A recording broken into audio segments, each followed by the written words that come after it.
Are we ready, Gabe? Okay.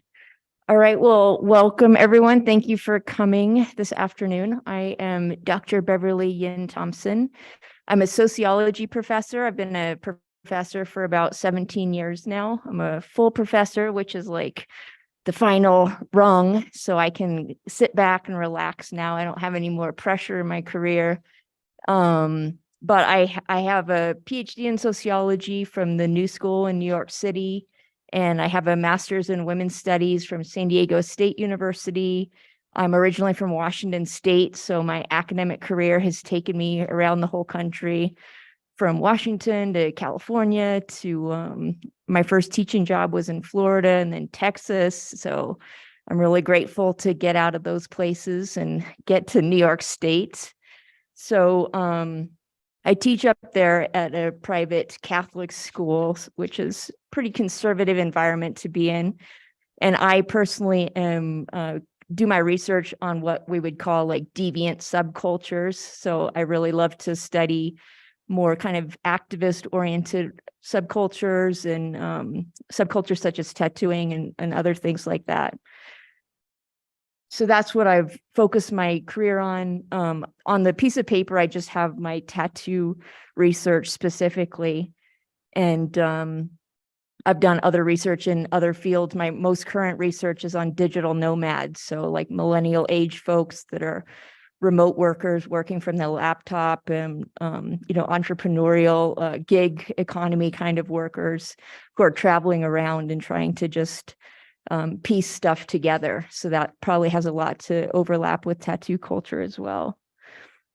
So today I just kind of want to mention a bit about tattoo research in general, what's out there, and then show some video clips of my work. And ultimately, I would love to write an article or maybe more about, queer tattoo artists, BIPOC tattoo artists, and also just collectors.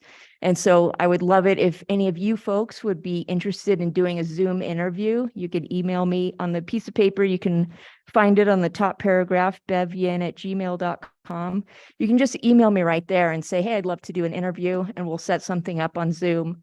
And so basically, I would need to have at least, 10 interviews would be something of an article.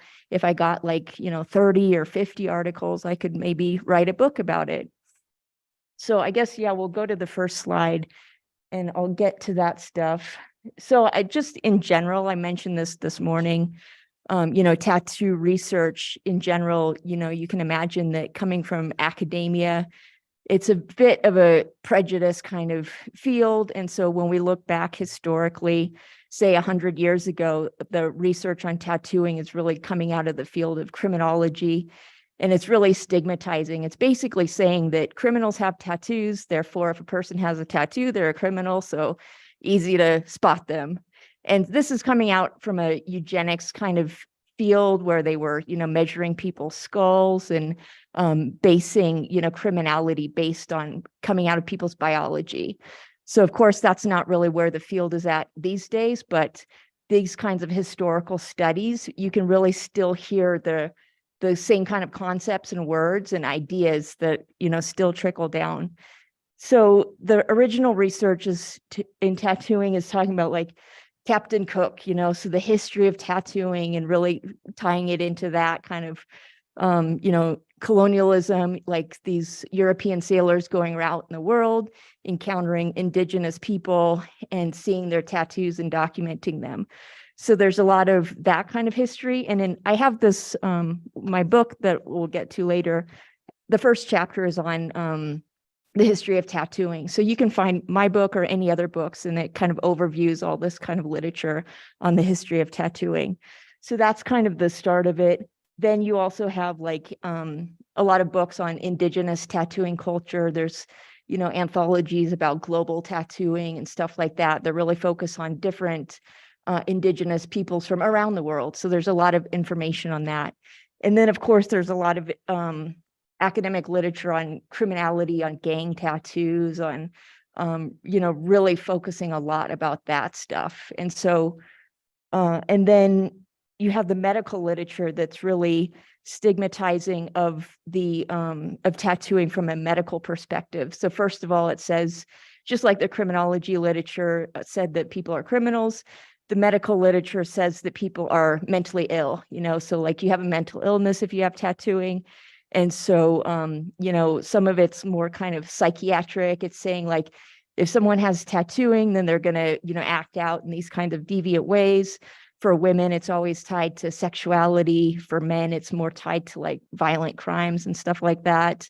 Especially there's a lot of literature on talking about like young people. If like underage people have tattoos, then they probably have lots of, you know, mental disorders and stuff like that. So that's one strand of, you know, in a nutshell, medical research.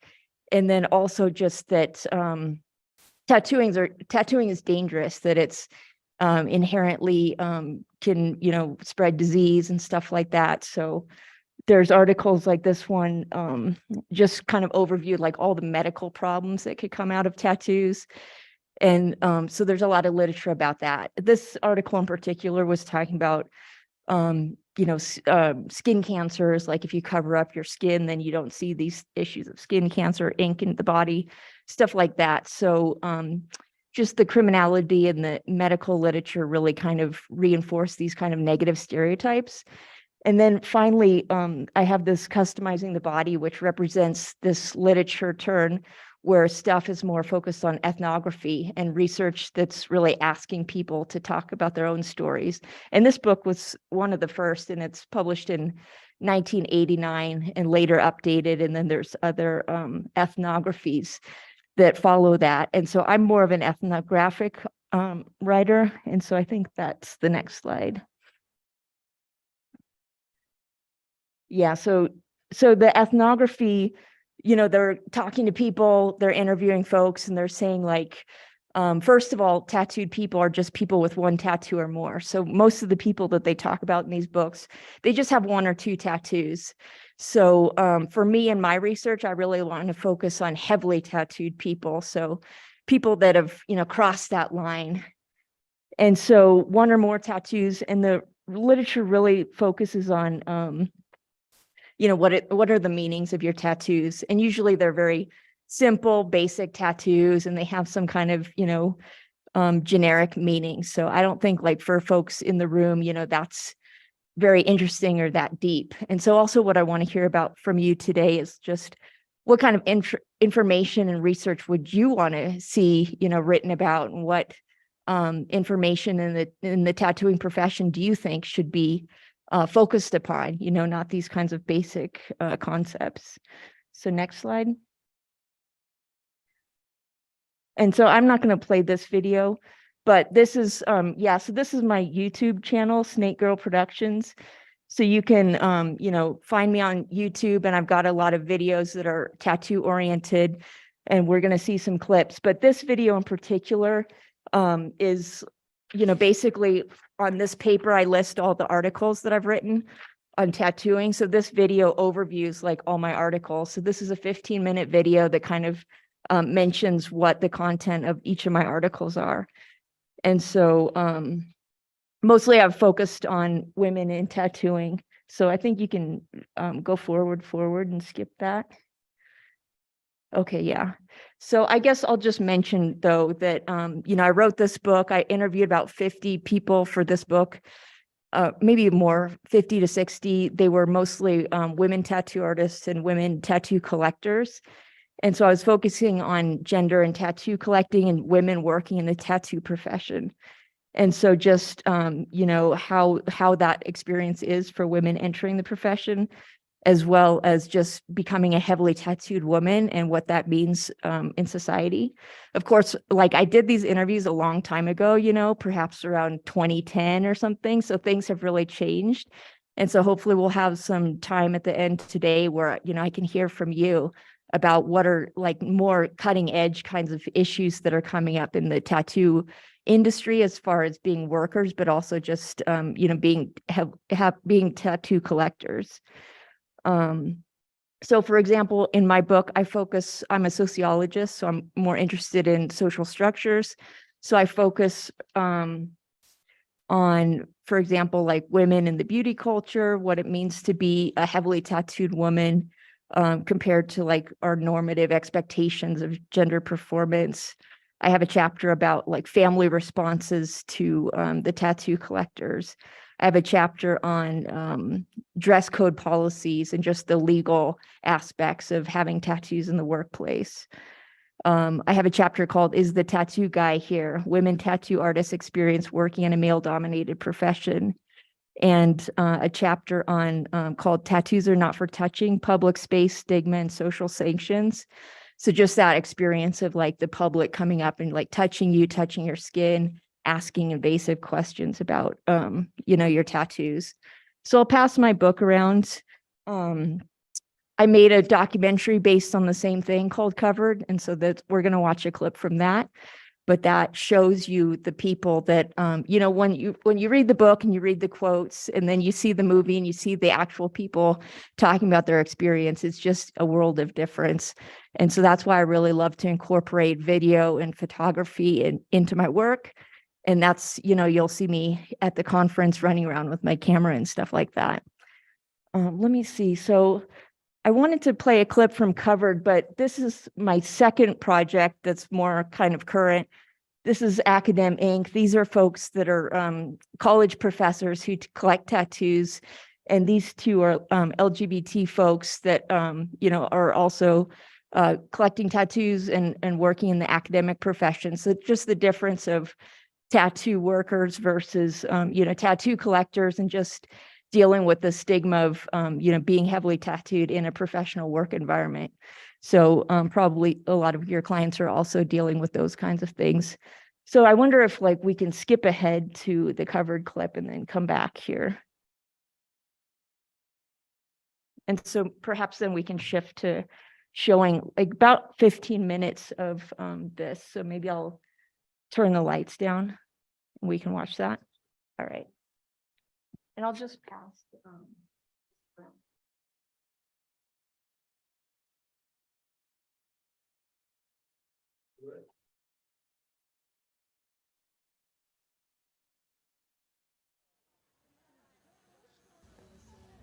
Well, I remember at a tattoo convention, I woke up in the morning and there was an arm laying across like this, and God, it was tattoos all up the arm. But God, did I get drunk last night and wind up in bed with a truck driver?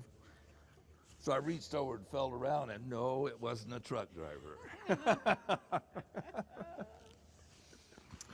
Scared yourself. Yeah, so there, women are getting more tattoos and more tattoos. My tattoos are empowering. I mean, it's very powerful to kind of say up yours, really. Check her out. Chick by the door, yeah, she's a silly little girl. A different set of rules for us than men, and that's for sure. When I would go out with my husband, he is heavily tattooed like me. And people wouldn't even look at him twice, and I'd be right next to him, and they gawk, and they, oh my God, how could she do that? When are you gonna stop? Haven't you gone too far? And that just makes me mad. That makes me want to go get another one. Yeah, like, oh yeah, you think I went too far? Well, how about now?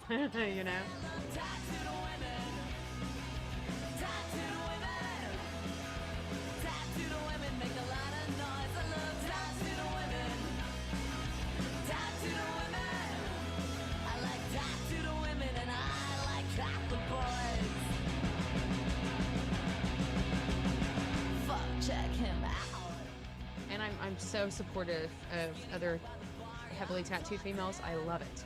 I love to see women get them on their necks. When women get these beautiful tattoos and they're bold and they're in your face, it's just like, yeah. My chest piece. My chest piece is crazy. I have like a weird, somewhat infatuation with death. Not in like a creepy way, just rebirth, you know what I mean? And then this right here is supposed to be me without skin, Well, that's me as a zombie and eating a bowl of brains. And I always said I wanted like a knowledge tattoo. I have a knowledge tattoo. It's the Sarasvati goddess of book knowledge, along with a portrait of my retired college professor father and my graduate school picture of me reading stacks of books. At the time I had decided that I was going to go to graduate school and become a professor and all this. I thought, you know, it's like evolution through knowledge and books, and birds are free, and I don't know, it's just this, this kind of idea that I had. Some were just like, oh, I want like the traditional stuff. It's just, you know, daggers and snakes, and it looked cool. And then I've got like a dagger back here that's for my mom, and I just recently got her name in here, Susan. And then this dagger right here is for my dad. He's a golfer, so it's like stabbing a golf ball. Oh, and they say pure evil. Yeah.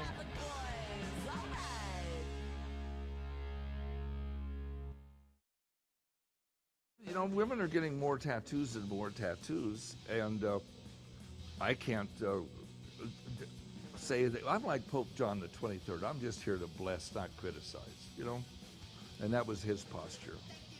Because I say that as an atheist. You know, like when I'm out with my grandmother, she's 84, and when we go grocery shopping, you know, she just doesn't understand why everyone's staring. My grandfather told me he'd kill me. That's the Romanian side. Oh, you see little kids all the time like, mommy, look at that girl over there. She's got this, she's got that. I walk by, I feel eyes are just glaring at me. You know, you get the dirty looks, like, why would you do that?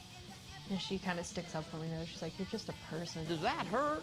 You know, why'd you do that for? You're such a pretty girl. Why you got all that metal in your face? That's what you deal with on a day-to-day. So to have somebody appreciate it on different levels and all, that's cool. Yeah, that's nice. Oh my God, what does that mean? I'm like, dude, I'm covered. Where do you want me to start? You know, like, I mean, I'm going to work. I don't have time right now, you know? One of my friends actually, who doesn't have any ink, she said to me, you know, you should like make up a pamphlet. And so that every single time someone approaches you, like you can give them this informative pamphlet. And because really that's how many times I get stopped on the street. And it's just like, and after a while people like wonder why I get so pissy on the street. It's like, because I just want to fucking walk to where I want to get to. I don't want somebody to just come up to me and grab my arm and go, oh, you know, but I'm not, you know, a mannequin that you can just come up and look at the merchandise. It's actually kind of getting annoying to me.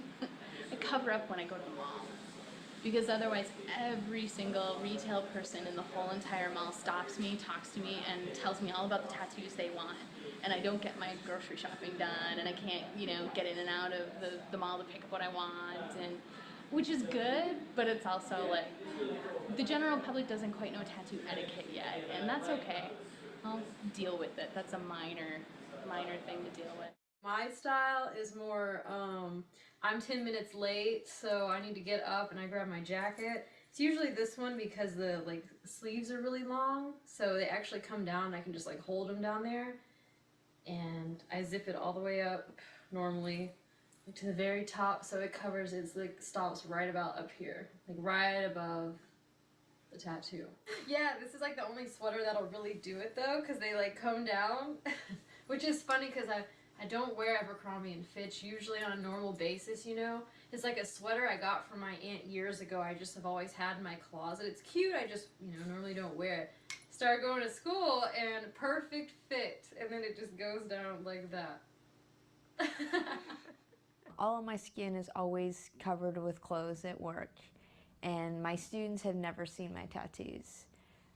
I feel like the students have this stereotypical understanding of what a college professor is, and they think you don't have a life, and anytime you kind of step outside of the box of their stereotypes, they're pretty surprised. It's okay for men to have tattoos, but it's not okay for women to have tattoos. Like, I don't know, they think you're you're a whore or something, you know? Like, ooh, she's got tattoos. You know, Like why you're a would they do freak. that? Why would you do that? Especially when you're a mother, you know? It's looked down upon. People see a girl, and a girl is supposedly more delicate and more everything. And when you see a girl tattooed, everybody starts, oh, what does she do? And how can, especially I have kids, you know, and I take my daughters to school. I'm like a volunteer mom. And everybody at first is like a little apprehensive towards me, I guess. And then once they meet me, they're like, oh, you know, they even tell me, they're like, wow, you're such a nice person. And I'm like, what did you expect me to be? Like, you expect me to be some crazy person walking around? I'm like, no, I'm just as normal. I love the same things. I'm a complete nerd in every way. I just like to get tattooed. I was, I'm sleeved, I'm pretty heavily tattooed. My friends are about as heavily tattooed as I am. And they started having kids left and right. So I went to the bookstore on my lunch break one day, literally, expecting to go find a book like this, and it didn't exist. And I was like, wait a minute. A lot of the parents, the majority of the parents that I've seen are tattooed. Like they've talked to me about getting tattooed. It's like it's most of the parents now are our generation. So our generation is the generation that is getting more tattooed, I think. Stop doing that. That's insane. There's like 27 million people with tattoos in America right now, either of the parenting age or about to be parenting age. So it just made a blind, crazy sense to go ahead and do it myself. I really like the tattoo. Me too. The favorite one is this one because it's really nice. And the favorite one is this one. Of course you would. Because the bones. The bones? Because Yeah. he likes bones. And skulls and stuff. I like this one too. Which one's that one? Red Hot. I'm gonna be Red Hot for Halloween. Indian princess.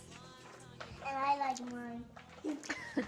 Well, one of my friends, James, thinks that they are rock stars. I told them they're not. They just have tattoos. If you could wash off Mom's tattoos, would you wash them off or would you leave them there? Leave them there. Yeah. What about you, Lily? Leave them there. This one. My roller derby one? A school that has a bone and skates without a foot and legs. It's a roller derby tattoo. It's a roller derby tattoo. It's like you skate around and you practice it every day. And some of the people go to the hospital. Last time we had it, a girl got hurt, so she went to the hospital, and then we won, they lost. Then my mom's skirt ripped off. And their whole team ripped off their skirt. And you can see lots of tattoos, huh? One of the reasons I wanted to make this documentary film was to show how families react to their children having tattoos. And so I was wondering how you feel about me having so many tattoos. Well, I don't really like it, but you're my daughter and I love you no matter what. And when we were in Spokane this last time, Dad hasn't seen how many tattoos I have. And so he mentioned tattooing to you, and what did he say? Well, he said that he knew that you were seeing these couple of tattoo girls, and he didn't like that, and he was grateful that you don't have any because he didn't know that you have any, and so if he found out, he probably would have a heart attack. And one of the tattoos I have is of him, so... Yeah, it doesn't matter, I don't think. You may not even like that. They had tattoos in Colombia. In my country, the tattoos is not look good, only for few people. Like the lower class. Exactly. They look like, oh, what happened? She's crazy. After my daughter put the tattoos, real, I don't see only the face. When I look in Francesca, I look in the face, the eyes, but I don't look the body. Because I scared. Because for me, it's like Satanismo. Satanism, in other words. Yeah, like the Bible, I very religion. And I don't know why you're doing this in your body. You have beautiful body, Fran. You have your face, you everything. You're so beautiful. For me, you like doll, era my doll. And why don't one day my doll disappear?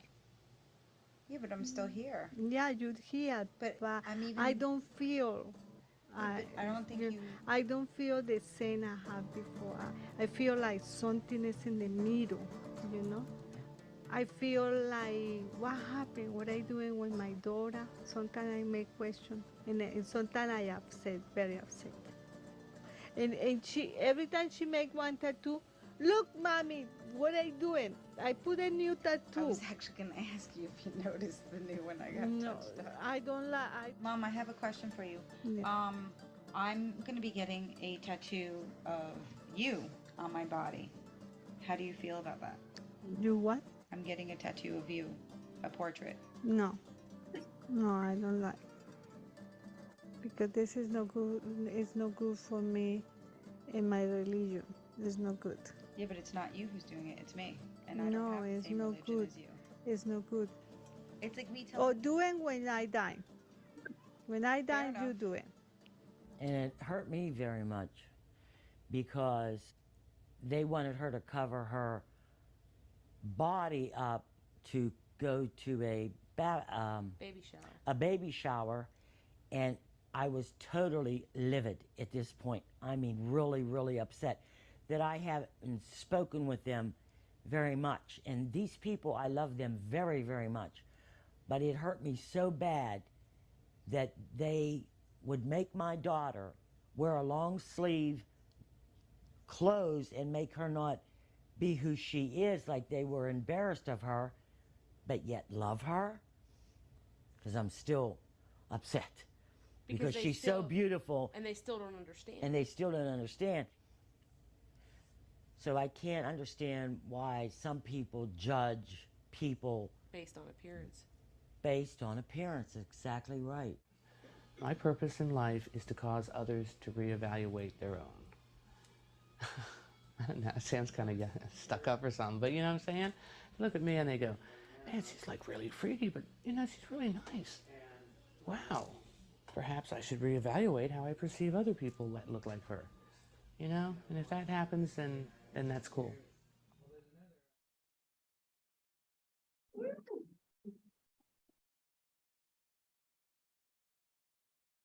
can go back. We can go backwards. One, yeah, that's good. Now, one further. Yeah.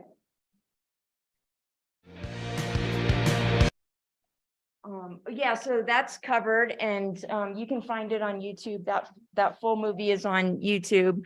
So and that's, you know, starting with the collectors, of course, but later on in the movie we talk to a lot of women tattoo artists, and I'm sure people you've heard about. So you know, definitely check that out on YouTube. You can see other people in the industry talking about you know, their experiences there. And you can see, like, it's kind of dated, like, in a lot of you folks are like from the Bay Area and stuff like that. But, you know, I'm currently living on the East Coast, and it's just, you know, a different context, and, you know, all the little micro worlds and different geographies that we go to in this country. Like, it's just a different tattoo experience, and the West Coast is just a lot more tattooed. It's a lot more comfortable place to be tattooed. The East Coast is just, you know, not such a comfortable place to me. But with tattoos and just, you know, different kinds of alternative presentations and stuff, like the West Coast is a lot more open.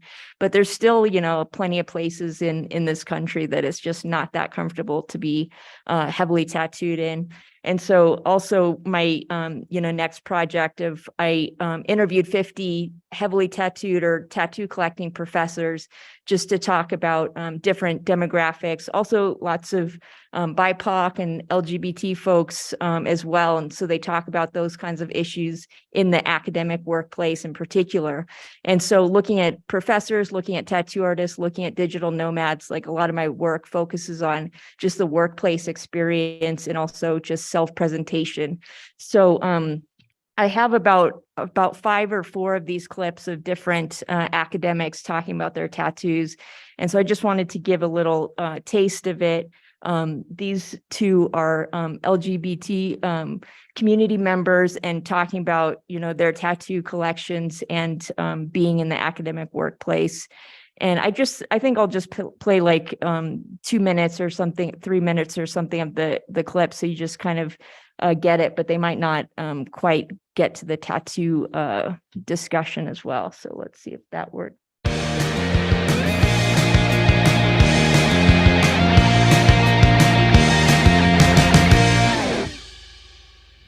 For some, it wouldn't even cross their minds, but for others, they're like, I'm sorry, what's your name? Because for some people, Steph would be like a feminine name. So then it like is like Seth, and it's like no, it's like Steph, like with a T and an F, you know. Yeah, and maybe I'm just more, I don't know, primed to be like aware of the ways that people are interacting with me, right? Yeah. So, but I think that the longer I'm on testosterone and the more that I move through the world and I'm read as masculine, the more I'm also read as a gay man. And that has been its own learning experience. 'Cause I had no idea, like, what that experience is like, right? But there's a lot of, like, aggression towards people who are perceived as gay men. And, like, street harassment and, yeah. I mean, like, when I was younger, I used to be called a dyke. And so it's interesting to, like, over time, now I'm called a fag, you know? But it seems like it cuts a little deeper, like this word fag. So I don't know, yeah, it's fascinating. But I think it's all, like, wrapped into, like, the body and, like, moving through social space. I think I started identifying as trans,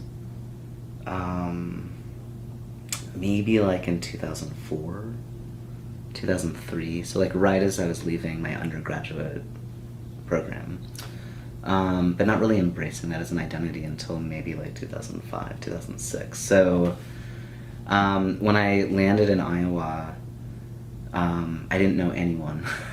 I think that probably happens a lot.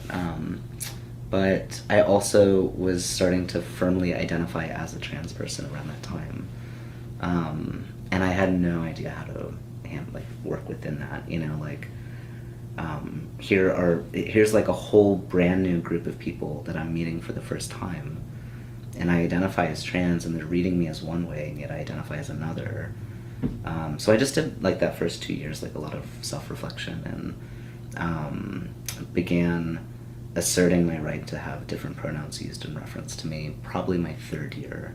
And that was challenging, not for my cohort mates, but more so for some of the faculty members there. You know, like broadly, I think my research is about how people in the medical profession deal with uncertainty and how they lay claims to expertise in trans medicine. But in trans medicine, there's not the usual tools they have, right? So a lot of providers don't have clinical experience, and there's not like those long-term clinical trials. So the structure of trans medicine just raises a lot of anxiety for providers. Every semester I have more and more queer and trans identified students coming through my classrooms, and we talk about all that stuff. So it's hard, like in those spaces it's hard, like it would be hard I think to be that disembodied like professor voice in that kind of classroom, because it's such an intimate classroom, you know. This is not my usual work year. This is the last day of the semester was well, I guess the last day of classes was yesterday. So this is more of I'm sort of at work, but I don't feel like I'm at, like when I'm in the classroom, I think it's different than if I just come in to get work done. And I think it makes some faculty members uncomfortable, like having tattoos when they're visible. So my tattoos, like I can make, if I want to, if I'm wearing pants and a long sleeve shirt, I can make them disappear, right? Like, and no one would know until I get tenure and get my neck tattoo. But yeah, but I think when they are out and people don't know me or they're meeting me for the first time, and already I think like, I don't think I inhabit like a hegemonic masculinity, you know? I think it's more of like this gentle masculinity. And so people already are like, I don't know how to make sense of you, right? And then when you start adding all these other variables, it just seems like they're like, I actually really don't know what to make, like, what are you, right? And that, I don't know if that's just like the culture out here with some of the older faculty members, maybe a little more conservative, who have lived in this area You for a can long stop time. it. But yeah, it can be a little uncomfortable at moments in the interactions. Yeah, tattoos. Let's go on.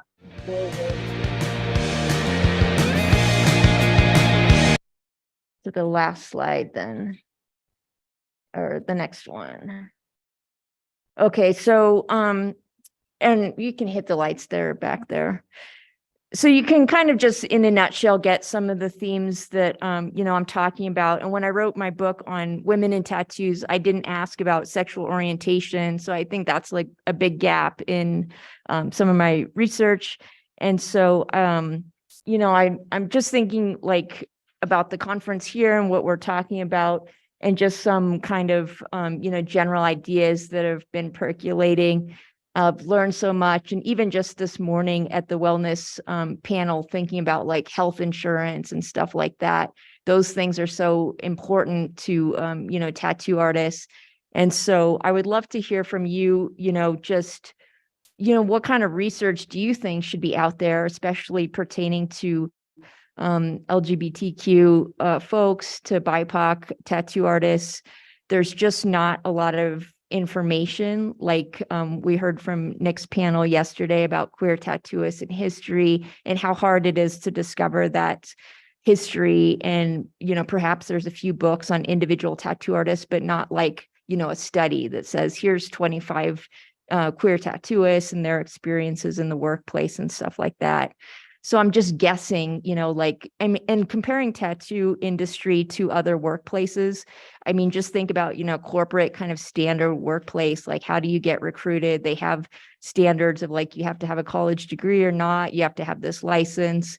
There's an HR that takes care of personnel problems. You have health insurance or a retirement plan. And so how is, tattooing different from that? And one of the things that stands out to me as a researcher is just the process of, apprenticeships. Is that still, as relevant as it was 10 years ago?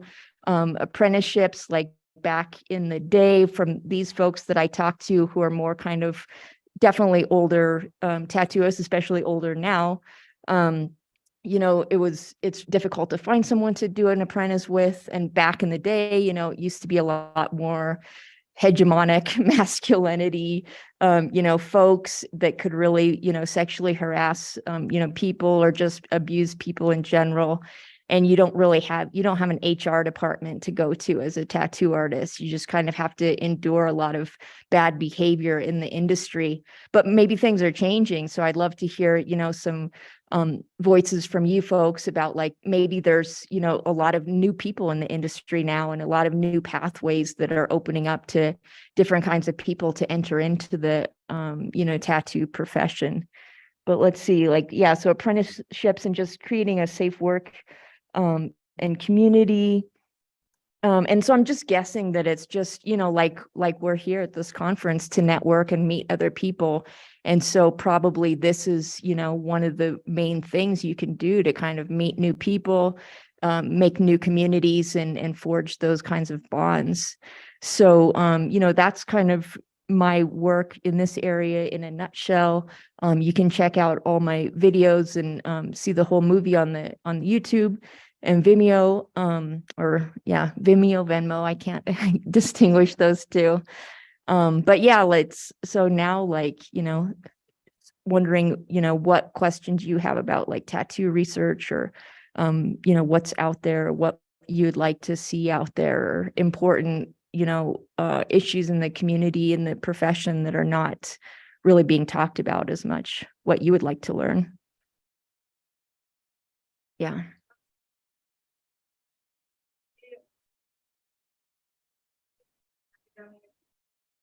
Research, something that I've considered doing myself, but also something that I am really interested in seeing more research about is the shift that's happening in the tattoo world right now because of the internet Mhm. and Instagram. It's moving from this like old school, very toxic, like man, like nasty stuff into more like there's more queer and women-owned shops. People are learning how to tattoo on the internet, like, and I don't know, I just want to see more discussion about that happening. Yeah. And it's weird to be from like a queer woman tattoo artist, and I unfortunately got involved in a very old school traditional shop at the beginning of my friendship, and it was like a very awful experience. Mhm. And so yeah, I just like I want to see more about that stuff. Yeah. Yeah, just the question is about how the internet is changing the tattoo culture. Back in the day, you had to walk into a shop and look at someone's photographs of someone's work, but now people are really advertising on Instagram. And so you can also find a lot of artists through Instagram and not have to walk into the shop. Also, that tattooists can now like learn how to tattoo from YouTube and online sources and stuff like that. And so just that kind of transition, how the internet is shifting all kinds of aspects of the tattoo community, how you enter it, learn it, how you find your artists, and so on. And that also, you had that experience of a more kind of traditional shop or apprenticeship. I'm also wondering, like, is the apprenticeship still as important as it was 10 or 15 years ago? Like, how did you folks enter? Did you have that apprenticeship, or can you skip that part? Uh-huh.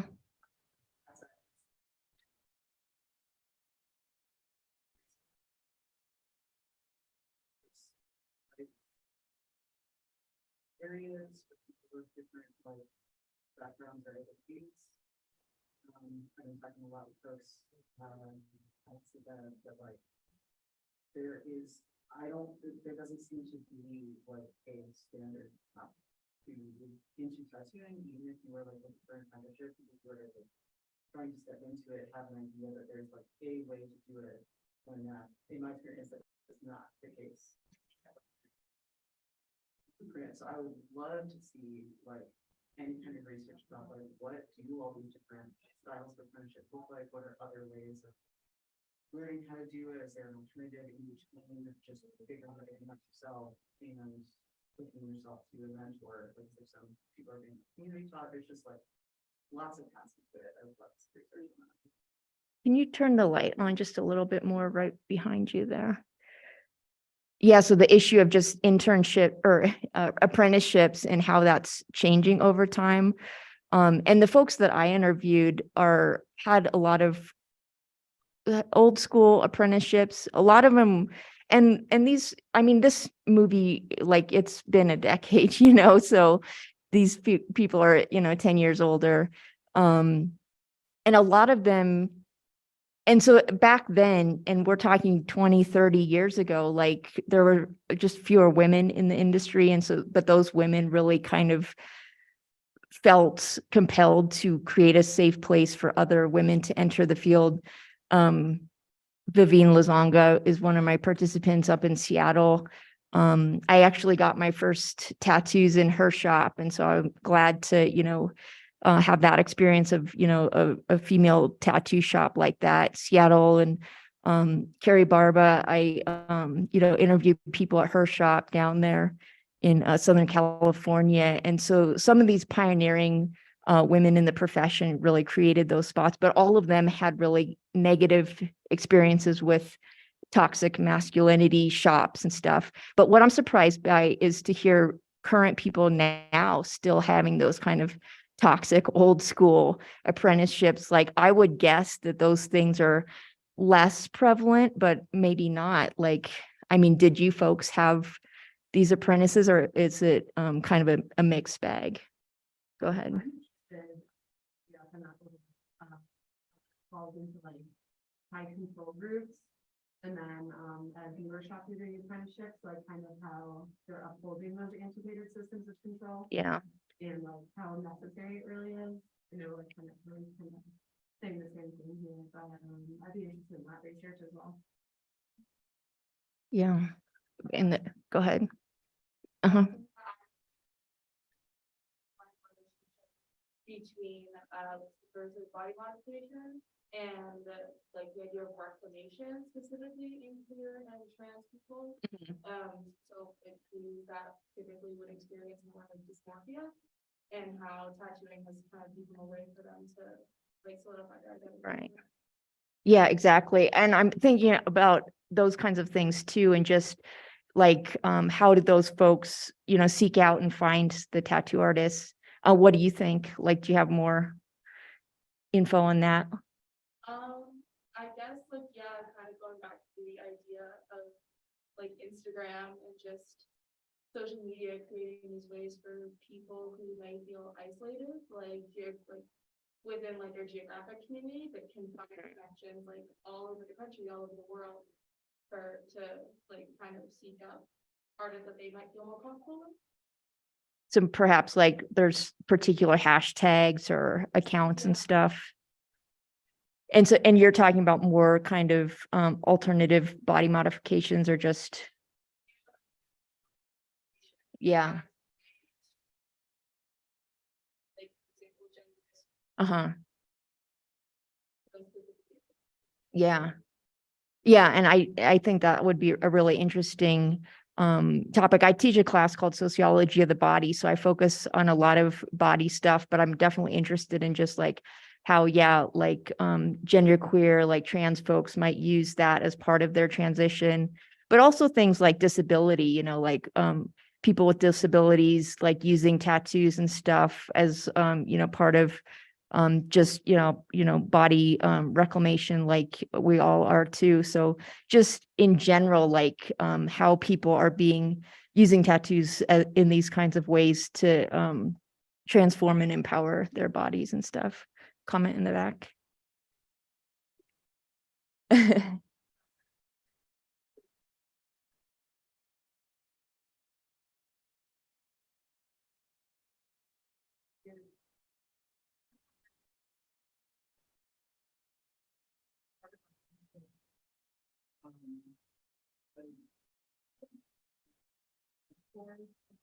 Right. Giving all the knowledge, putting the trauma that they experienced in me, but honestly, it was like a little, like it, kind of shocking to me, like.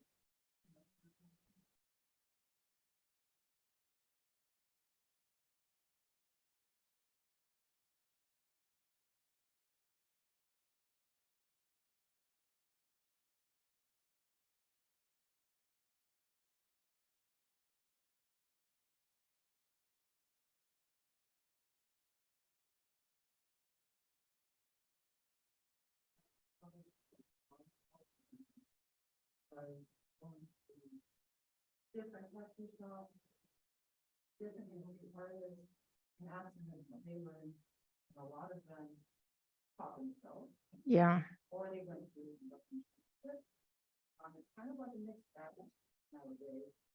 Some people want to be able to like go on YouTube and have like a good set of friends that trusted them to tattoo them. So it's just kind of like it's still like where the benefits are, it's kind of like depends on who you talk to, like some tattoo artists like really care about their friendships, and some are kind of like however you learn is however you learn. Yeah.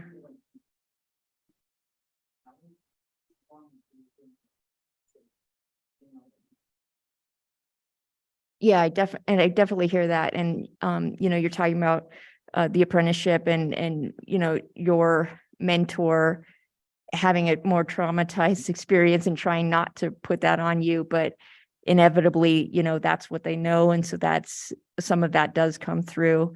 And it does seem like there's this hazing element to apprenticeships. There can be, I hear more negative stories than positive stories. It's like, what does a positive story look like? But also just, there's no mechanisms to kind of reinforce better behavior, like people seem to be able to get away with a lot of bad behavior. And what can you do about it? You can leave, people get ripped off and stuff like that. you can, talk bad about someone on social media. It's just that there's not these kinds of mechanisms that there are in other professions to make sure that these kinds of abusive practices don't happen. And so then it's put on the worker just to move on into a better shop and stuff like that. I went to a friendship, some of them were awful, and there was a lot of like hazing, racism, homophobia, bullying, just like, and it's the things that you, I don't know, you can mention like, things trickle down, but I think also the concept that this hazing is necessary, and if you don't have this bad treatment, if you don't go through this ordeal to become a tattooer, then you don't deserve your apprenticeship, and you don't deserve the art that you're doing. And it's not that there aren't like good people doing good apprenticeships, but it's that there is this rampant idea that if you talk about the bad things that happen, that you are like spoiling, and like you aren't allowed to say something bad is happening because then you're ungrateful. And if you're ungrateful, you're not allowed to be a tattooer. And if you don't go through these methods, then you don't deserve to be tattooing either. Because if you learn by yourself, you're bad and dirty. And I feel like these things stack up on top of each other in a way that makes it very clear in these like cis-het classic tattoo like bro spaces that like this is the right way and the way to do it. And in here I'm disabled and like people like spaces with people of color, that it is becoming more and more clear that like to work outside of the boundaries, the way that those kinds of people have always had to, makes you even more bothered in classic tattoo spaces because you're trying to like skirt the thing that would make you authentic. Right. And that's a lot of my participants, the women entering the profession 20, 30 years ago, they had to be self-taught because they just couldn't find a shop that was going to let them in, basically. And so that was a way for a lot of women in the beginning of the profession to get in, and now, for other marginalized folks. I just really think that, the folks that we have at this conference can really contribute a lot of really new and interesting information, especially just to each other as well. And so, I would love to interview all of you. It would be great to interview just everyone who attended the conference. You all have really interesting stories, but then to put them all together makes it less lonely. It's like, it's not just you, it's like a lot of people, and they're similar but different. So, again, just look me up, Beverly Yuen-Thompson, on Instagram. I'm posting some photos from the conference here, Snake Girl, GRRL. You can DM me there, just email me, and I would love to, interview, connect with people, and be able to write about this community and just these kind of new things, like what is really new and changing, how should it change, and just the ways that we can make that happen. It just seems really difficult, especially in a career that's, like tattooing, where it's just so kind of individualistic and not institutionalized. But, I'm sure that folks here have, some ideas about how things can change. So I would love to hear from you and connect with everyone. So definitely look for me on social medias. And I think we are running out of time now here for this panel. So thank you so much for coming this afternoon.